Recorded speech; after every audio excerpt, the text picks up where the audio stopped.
बरसात की अब शुरुआत भी नहीं हुई है, एक दो बारिश हुआ है। और जिस प्रकार से कहा जा रहा था आपके विधायक जी द्वारा, मंत्री जी के द्वारा, कि बलिया हमारा जूह चौपाटी बन जाएगा, बलिया बहुत स्वर्ग से भी अच्छा होगा। लेकिन हर सरकारी संस्थानों में या रोडों पे देखें तो हर सड़कों पे, हर गलियों में पानी जमाव हो जा रहा है, कहीं ना कहीं गट्टर की तरह हो जा रहा है। इस पे क्या कहें, कब तक इसकी हालत सुधारी जाएगी? राज सिंह अगर निर्दोष हैं हाँ। तो दुनिया की कोई ताकत उन्हें फंसा नहीं सकती है। अध्यक्ष जी, बात यह नहीं है कि मतलब अपराधी है या नहीं है, और चर्चा इस बात की चल रही है कि भारतीय जनता पार्टी अपने कार्यकर्ता को अपना कार्यकर्ता क्यों नहीं मान रही है कि हमारा कार्यकर्ता है। जब अपराधी हो गया तो हमारा आपका कार्यकर्ता क्यों नहीं हुआ? लोग ये कह रहे हैं। भारत के प्रधानमंत्री चाहेंगे तो इन देश की समस्या का निराकरण हो सकता है। आज हर क्षेत्रों में लगातार हम आगे बढ़ रहे हैं, मेरा देश बदल रहा है। आम जनमानस पूर्ण विश्वास के साथ योगी जी और मोदी जी के नेतृत्व में इस देश को आगे बढ़ाना चाहती हैं। नमस्कार, मैं हूं कमलेश और आप देख रहे हैं आधुनिक भारत न्यूज। दोस्तों, इस वक्त मैं हूं बलिया जिला के भारतीय जनता पार्टी के जिला अध्यक्ष संजय मिश्रा जी के साथ। मिश्रा जी, आपका स्वागत है। धन्यवाद। मिश्रा जी, आजकल एक बड़ा ही चर्चा चल रहा है विधायक निधि को लेकर के, कि बलिया के मात्र एक विधायक है, संग्राम सिंह यादव पिपरा के विधायक है, उनके निधि का टोटल पैसा खर्चा हुआ है। बाकी सभी जो विधायक हैं उनके निधि का पैसा तक भी खर्च नहीं हो पाया है। इस पे क्या कहेंगे? विधायक इतने काम कराने में कमजोर क्यों माना रहे हैं? देखिए, काम करने का सबका अलग अलग तरीका होता है जी। अपने बलिया के सम्मानित विधायक, उत्तर प्रदेश सरकार के माननीय परिवहन मंत्री आदरणीय दयाशंकर सिंह जी लगातार विकास की परियोजनाओं को बलिया में ला रहे हैं। जी। और आपने विकास का मॉडल देखा होगा, रोडवेज, ग्रीनफील्ड एक्सप्रेसवे और सड़कों का चौड़ीकरण, जी। जिला कारागार, मेडिकल कॉलेज, कई चीजें बलिया जनपद में जो अभी तक नहीं हुआ था, वो हम सबका सौभाग्य है कि मिला है। और जहां तक निधि की बात है, जी, काम कराने का सबका अलग अलग तरीका होता है। कोई किसी योजना को लेके उस निधि को बचा के रखता है जी, कि मैं इस समय अपने निधि को खर्च करूंगा, क्योंकि अभी आप देख रहे हैं कि तमाम प्रदेश सरकार के द्वारा विकास के लिए धनराशि बलिया जनपद के लिए आवंटित की गई है। जी। कुछ न कुछ योजना दिमाग में होगी माननीय मंत्री जी के जी। कि किस समय विकास के लिए इन निधि को खर्च करना है। जी। जैसे कह रहे हैं कि निधि हर विधायक का काम करने का तरीका अलग होता है। कुछ लोग बचा के रखते हैं कि बाद में करूंगा, लेकिन महज 7 से 8 महीना और समय रह गया अगला चुनाव आने में, समय खत्म हो जाएगा। वही जो दूसरी बात कहे आपकी, बलिया में तमाम परियोजनाएं आ रही है। देख रहे हैं विधायक मंत्री जी बस अड्डा, ग्रीनफील्ड, जेल, मेडिकल कॉलेज तमाम यहाँ पर लाए। लेकिन ये कहा जाए तो लोग जमीन पे ये कह रहे हैं, जो बलिया के लोग ये कह रहे हैं या विपक्ष के लोग ये कह रहे हैं, ये सिर्फ हवा हवाई एक भाषण है और सिर्फ शिलान्यास किया जा रहा है, कुछ भी नहीं दिख रहा है अब तक वो जमीन पे। जो भी जनपद के लिए परियोजनाएं आई हैं उसमें सरकार ने धन आवंटित भी कर दिया है जी। और किसी भी योजना को शुरू करने के लिए कई प्रकार की चीजें आती हैं, कई अड़चन उसमें पैदा होती हैं।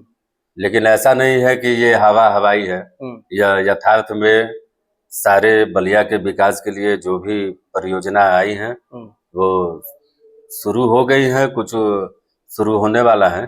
जी। और बहुप्रतीक्षित मेडिकल कॉलेज, जिला कारागार, ये सारी चीजें बलिया जनपद को मिलेंगी।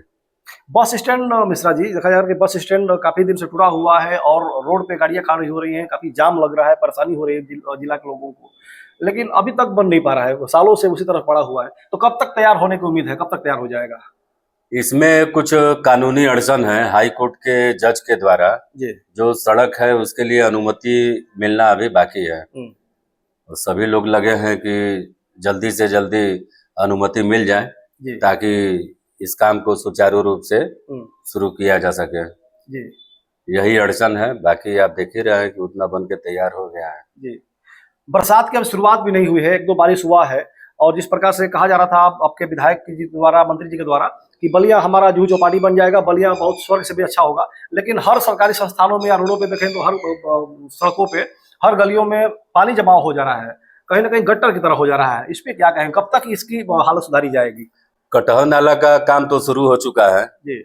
और काफी तेजी से वह काम आगे बढ़ा है। जो अतिक्रमण थे उसको भी हटाए गए। जी।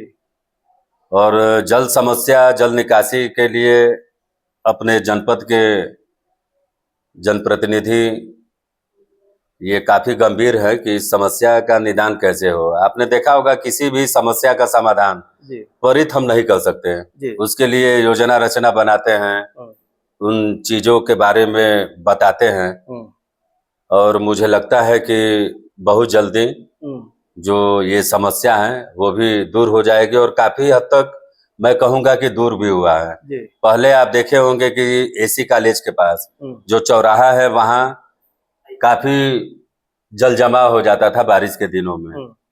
लोग सोशल मीडिया पे डालते थे, जी कई प्रकार की बातें वो कहते थे, लेकिन आज आप देखेंगे कि एसी कॉलेज का जो चौराहा है वहाँ अब किसी प्रकार का जल जमाव नहीं होता है, जी वह सीधे नाले में पानी चला जाता है। तो ऐसा नहीं है कि इस विषय को लेके जनप्रतिनिधि गंभीर नहीं है, इसके लिए उन्होंने पहल नहीं किया है या इसके लिए कोई काम नहीं हुआ है। जी काम लगातार हो रहे हैं और इस क्षेत्र में काफी महत्वपूर्ण जो कहा जाए योगदान जी वह प्रदेश सरकार का रहा है, अपने माननीय मंत्री जी का रहा है और बहुत जल्दी जो अन्य समस्याएं हैं उससे भी बलिया जनपद को निजात मिलेगी। जी मिश्रा जी, आप भी ब्राह्मण हैं और ब्राह्मणों को कहा जाता है कि हमारे सनातन संस्कृति में सर्वमान माना जाता है, पूजा जाता है। और अभी अभी एक बयान आ रहा है समाजवादी पार्टी के बड़े नेता का राजकुमार भाटी जी का कि ब्राह्मण वेश्या समान, वेश्याओं से तुलना किया गया है। इस पे क्या कहेंगे? देखिए, लोकतंत्र में किस आधार पे कौन अपना विषय रख रहा है, किस तरीके से वो बात कर रहा है, मैं इस विषय में नहीं जाना चाहूंगा। संपूर्ण समाज जानता है कि ब्राह्मणों ने हमेशा समाज को नई दिशा देने का काम किया है और जब भी देश के ऊपर संकट आया है या सनातन संस्कृति के ऊपर कभी कुठाराघात हुआ है तो ब्राह्मणों ने हमेशा उसमें सहयोग किया है और अपना मार्गदर्शन दिया है। कौन क्या कहता है उस विषय में हम लोग नहीं जानना चाहते हैं। मिश्रा जी, एक और मेरा सवाल रहेगा। अभी जैसे विपक्ष लगातार ये, जैसे बिहार चुनाव हुआ तब भी या फिर अभी बंगाल चुनाव हुआ, आपकी सरकार यहाँ पे बनी, विपक्ष लगातार ये हमला कर रहा है कि एसआईआर के तहत हमारे जो लोग हैं उनका नाम काट दिया जा रहा है, नाम काट करके, या फिर जो चुनाव आयुक्त है वो भारतीय जनता पार्टी के एजेंट की तरह काम कर रहे हैं और इस वजह से बिहार या फिर कोई भी प्रदेश हो देश में लोग जीत ले रहे हैं। लेकिन इस बार प्रदेश में, उत्तर प्रदेश में जब चुनाव आने वाला है 27 का, इसमें किसी भी हालत में हम लोग चुनाव जीतेंगे, समाजवादी पार्टी की सरकार बनेगी। क्या लगता है इस बार भारतीय जनता पार्टी की सरकार यहाँ बन पाएगी या नहीं बन पाएगी? देखिए, इधर आपने देखा है लगातार कई राज्यों में जी भारतीय जनता पार्टी की सरकार बनी है, पूर्ण बहुमत के साथ बनी है, जनादेश के साथ बनी है, लोगों का आशीर्वाद, देश के यशस्वी प्रधानमंत्री आदरणीय नरेंद्र मोदी जी, उत्तर प्रदेश के यशस्वी मुख्यमंत्री आदरणीय योगी जी के ऊपर सदैव बना है। आज जनता मोदी जी के नेतृत्व पे विश्वास कर रही है, योगी जी के नेतृत्व पे विश्वास कर रही है। वो जानती है कि सुशासन भारतीय जनता पार्टी ही दे सकती है, अन्य किसी भी दल के सरकार में सुशासन इस देश को, प्रदेश को नहीं मिल सकता है। आज आम जनमानस बड़े बेफिक्र होके कहीं भी आ जा सकता है। आज व्यवसायी ठीक प्रकार से अपने व्यवसाय को कर रहे हैं, किसान खुशहाल है। आज हम देखे पूरा आंकड़ा निकाल के कि पूरे देश में, प्रदेश में लोगों की आस्था बढ़ी है मोदी जी के प्रति, योगी जी के प्रति। आज सबके मन में यह भाव है कि योगी जी, मोदी जी देश के जो भी संकट हैं उसको दूर करने का काम करेंगे, भारत का मान सम्मान बढ़ाने का काम करेंगे। आज आप देख रहे हैं कि विदेशों में जिस प्रकार से भारत का मान सम्मान बढ़ा है और किसी भी विवाद में लोग भारत की तरफ आंख उठा के देखते हैं कि भारत के प्रधानमंत्री चाहेंगे तो इन देश की समस्या का निराकरण हो सकता है। आज हर क्षेत्रों में लगातार हम आगे बढ़ रहे हैं, मेरा देश बदल रहा है। आम जनमानस पूर्ण विश्वास के साथ योगी जी और मोदी जी के नेतृत्व में इस देश को आगे बढ़ाना चाहती हैं। मेरा लास्ट सवाल होगा, अभी जैसे आप कह रहे थे कि मोदी जी और योगी जी के नेतृत्व पे पूरे किसान समुदाय और व्यवसायी या जो भी हमारे देश के जो भी समुदाय है सब लोग बड़ा खुश है। अभी कुछ दिन पहले देखने को मिला था कि जो भारत में गैस की किल्लत हुई थी, लेकिन सरकार के लोग और अधिकारी भी लोग कह रहे थे कि कहीं कोई किल्लत नहीं है, हर गोदाम में गैस और तेल भरा हुआ है। लेकिन आज 2 दिन पहले फिर से मोदी जी का बयान आया है कि देश के लोगों को तेल कम खर्च करना चाहिए देश हित में, और सोना 1 साल तक किसी भी हालत में सोना नहीं खरीदना है। तो फिर जब सब कुछ भंडारण है, सब कुछ भरा हुआ है, तो फिर ये रोक क्यों है? कुछ चीजें ऐसी होती हैं कि हम विदेशों पे आश्रित रहते हैं, और आप सभी लोग जानते हैं कि वहां संकट की स्थिति है। लेकिन अगर आप तुलना करेंगे अन्य देशों में और भारत में, तो यहाँ स्थिति काफी नियंत्रण में है। और हम सब सौभाग्यशाली हैं कि देश के यशस्वी प्रधानमंत्री जी के कुशल नेतृत्व में लगातार जब संकट के बादल देश के ऊपर भी छाए रहते हैं, और जिस प्रकार से वो संकटों से भारत के लोगों को निकालते हैं। कोरोना की घटना का मैं जिक्र करना चाहूंगा। आपने देखा होगा कि संपूर्ण विश्व में हाहाकार मचा, लेकिन देश के यशस्वी प्रधानमंत्री जी ने जिस प्रकार से देशवासियों को संभाला, उनके अंदर साहस पैदा किया, वह निश्चित ही एक अभिभावक की तरह उन्होंने संपूर्ण देश को संभालने का काम किया। और जितने दूसरे देश के लोग परेशान थे, भारत के लोग परेशान नहीं हुए। सभी समाजसेवी संगठन, विभिन्न क्षेत्रों में काम करने वाले लोग उस समय चट्टान की तरह खड़े होके असहाय लोगों की मदद किए। और आज ठीक स्थिति जो इस देश के ऊपर आई है, संपूर्ण विश्व के ऊपर आई है, अगर आप तुलना करेंगे तो भारत अभी सबसे बेहतर स्थिति में है। अच्छा, एक और मेरा सवाल छोटा सा रहेगा। अभी जो चर्चा चल रही है बलिया में राज सिंह को लेकर के, जो शुभेंदु अधिकारी के जो पीए थे, उनकी हत्या करने के बाद बताया जा रहा है कि बलिया का राज सिंह जो है हत्यारा यही अयोध्या से पकड़ कर लाया गया है। और इसमें आपकी एक टिप्पणी चल रही है कि संजय मिश्रा कह रहे हैं कि हमारे पार्टी का कार्यकर्ता नहीं है, ताकि चारों ओर ये चल रहा है कि वो भारतीय जनता पार्टी कार्यकर्ता है। दयाशंकर सिंह जी के साथ में तमाम फोटो उनके वायरल किए जा रहे हैं। तो क्या कहेंगे, आपके पार्टी कार्यकर्ता है या नहीं, इस पर आपकी क्या सफाई है? देखिए, वर्तमान समय में संपूर्ण देश में जी बीजेपी सबसे बड़ी पार्टी है और विश्व के सबसे अधिक सदस्यों वाली पार्टी है।